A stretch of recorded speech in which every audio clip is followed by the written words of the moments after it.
It is our task and privilege to ask questions, to know more about our grandparents' history, for their experience also create our identity today. I chose to tell this story to pay a tribute to those silent voices of our grandmothers and grandfathers who should get recognized for what they did during the Second World War and for what they do today. I'm Alexandra, I come from Poland, from Kashubian minority.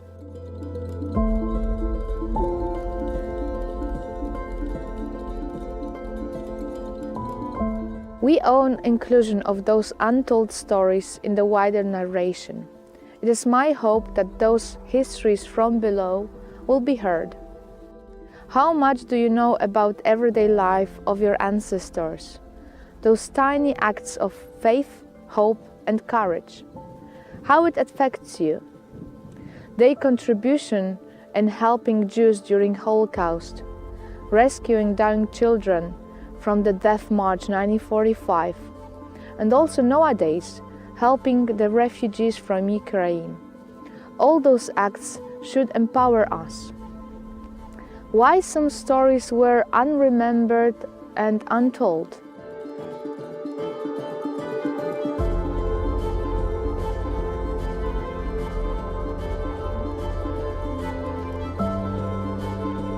You can read through many books, but the real precious information comes with the dialogue, with interviewing your family, grandparents and neighbors. The oral history is a great tool. The history is in us. We just need to unveil it. The dialogue with another person is a way to commemorate him or her. My cousin's grandma, Eliza Mika, saved a Jewish girl while being in Auschwitz. The lady from my village, Maria Bach, rescued a Jewish infant from the Death March 1945 in Luzino. Our neighbors, Rybakowski family, gave shelter to the prisoners from Szutów concentration camp. A man who recently visited my village, Tadeusz Rydzewski, shared his bread to the German boy in the concentration camp. Another man, Michał Swojczyk from Wejherowo, decided to share his flat with a very weak and sick prisoner who escaped from Nazi Germans. My 93-year-old grandma, Elżbieta Dawidowska, exactly this year gave a shelter to 5 refugees from Ukraine. Those stories were never told. Ask questions. Heroes are around you, and you can be one of them. The consequences of some stories being untold is the danger that this event will repeat. It's really critical that we tell those stories and ask questions. Keep memory alive by sharing those stories. By talking about complicated events, we continue to try to fight for justice, truth, and proper representations.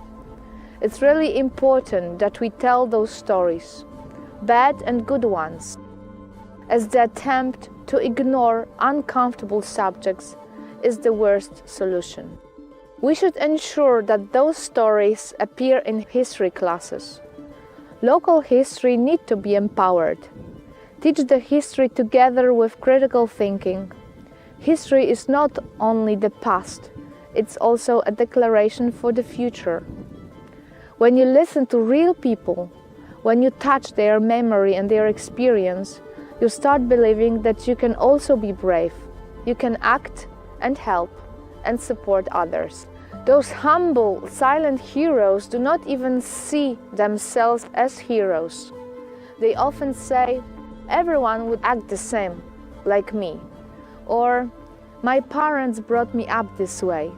They showed me how to do good things. Being human means not being indifferent to the harm of others. So ask questions, do research, learn from the history, and act.